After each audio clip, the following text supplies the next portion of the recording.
বিশ্বনবী বলতেন জুমার দিন শ্রেষ্ঠ দিন, এই দিন আমার উপরে বেশি বেশি দুরূদ পড়ো। ফাইন্না সালাতাকুম মা'রুদাতুন আলাইয়া, কেননা তোমরা যে আমার উপরে দুরূদ পড়ো, আমি মরে যাওয়ার পরে এই দুরূদগুলো কে পাঠিয়েছে তার নাম, তার বাবার নাম সহ ফেরেশতারা আমার কবরে দিয়ে আসে।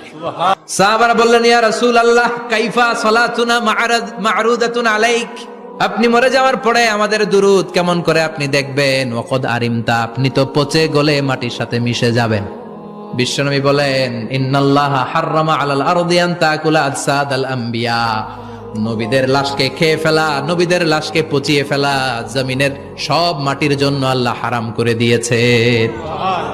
নবীদের লাশ পচে না, নবীদের লাশ গলে না।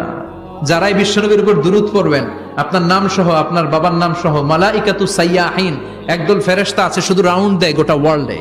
কারা বিশ্বনবীর উপর দুরূদ পড়েছে, এই দুরূদ নিয়ে, এই নাম নিয়ে বিশ্বনবীর কবরে তারা পৌঁছে দেয়। চিল্লায় পড়েন আল্লাহু আকবার।